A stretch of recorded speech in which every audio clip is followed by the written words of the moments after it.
All right, so Module 2, Lesson 2 had a lot of terms. So I want to start by going over some of them because I think that will help demystify the process of answering the practice questions. All right, so remember a disjunct just means that the word or is involved, so P or Q. Conjunct means and. In a symbol, you will see this as like an arrow pointed up, or by the way is an arrow pointed down. I don't see it on my keyboard, and I don't want to pause the video, so it's an arrow pointed down is or.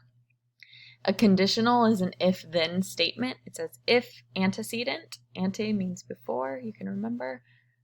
Then consequent, it comes after, you know. Negation means not. You will sometimes see like a negative or a negative with a little extra symbol there. That's how you symbolize the word not.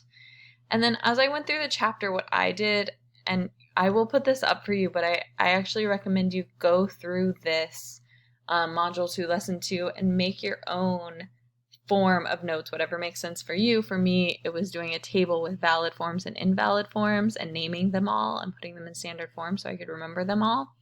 And then if I were studying for a test, I would put them on index cards and study them. But let me go through some of these terms. Okay, so if P, then Q, P, so Q.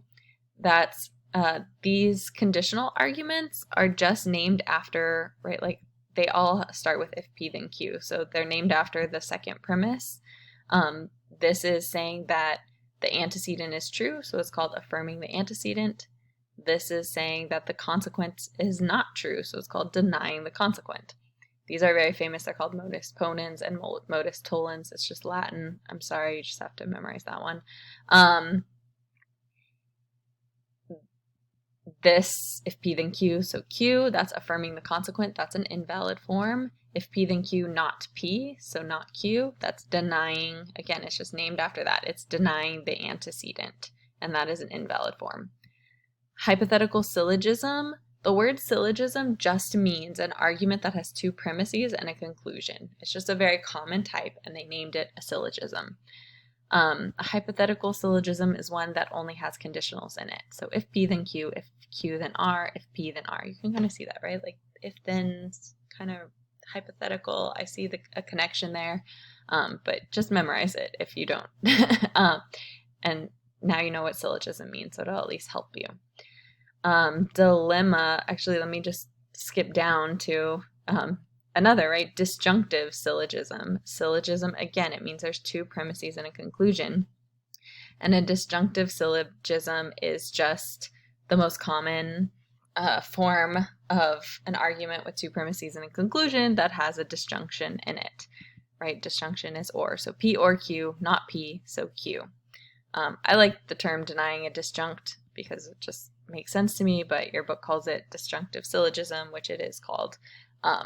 So yeah, again, it has two premises and a conclusion that will help you know it's a syllogism. All right, let's do a dilemma. A dilemma is named after the premise. A dilemma just means like there's a premise with the word or in it, right? With a disjunction in it. P or Q, in this case, it's not Q or not S.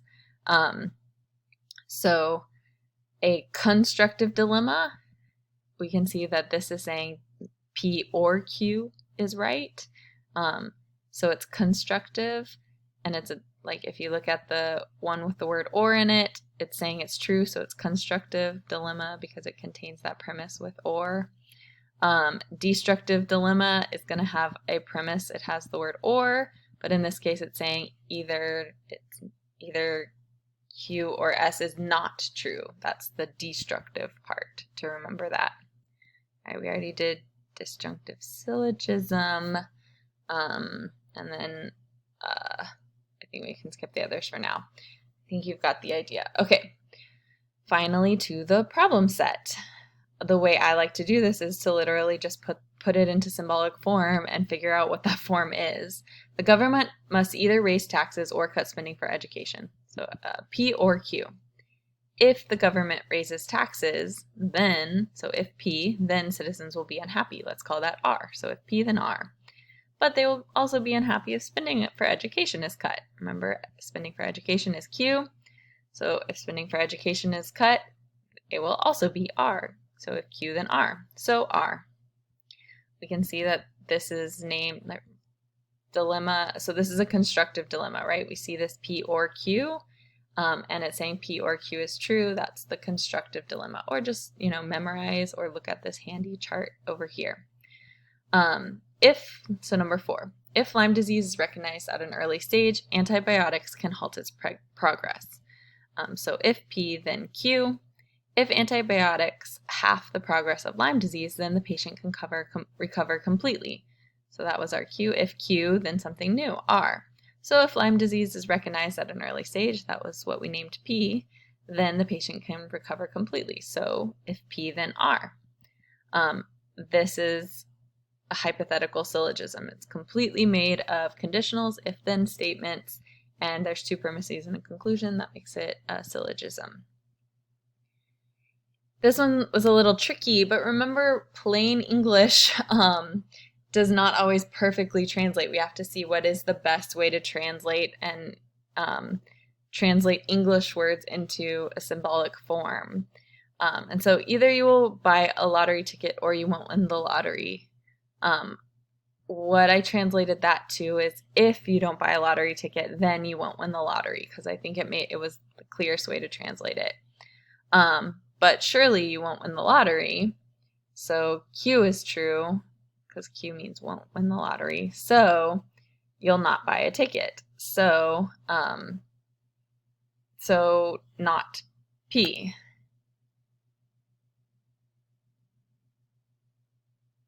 This is a case of affirming the consequent, and it's invalid. Sorry, I was messing up my knots there, because you have to be very careful when you translate it. I think this is right. I'll go back and check later because I don't want to waste time. But you gotta be careful with the knots and translate it very precisely, right? Because we translated won't win the lottery as Q, and but we kept that consistent. So won't win the lottery stayed Q. So we were affirming Q. So sorry, I might have translated it a little in a confusing way, but this is an invalid argument.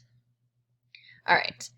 And I won't waste your time. I'll go back and look at it later. Okay. If I stay up late to cram for the exam, I'll do poorly because I'm so tired. So if P, then Q. But if I don't stay up late to cram, so if not P, then I'll do poorly because I haven't read the material, then Q. So it looks like I'll do poorly on the exam. So Q. There's an unstated premise here, which is perhaps obvious in logic, but it helps us see what type of argument this is. That says, well, either P is true or not P is true. So we see that or statement, so it's a dilemma, and it's constructive because it's saying either P or not P is true. So saying one of those antecedents is true, that's the constructive type of dilemma. All right, either people must forego such amenities as personal automobiles, air conditioning, and consumption of large quantities of beef. So P, either that or global warming will continue, or Q. But people are not willing to forego their present lifestyles, so not P, so Q. This is that disjunctive syllogism. It has 2 premises and conclusion. Involves a disjunction, and it's just the most common type of disjunctive syllogism. I, again, like calling it denying a disjunct, but you got to know disjunctive syllogism. And the book also remember the answers are in the back of the book, also pointed out that this might be a fallacy of black and white thinking, possibly, which is always something to keep in mind when you're looking at a P or Q. But it's definitely a disjunctive syllogism. All right, I hope this helps.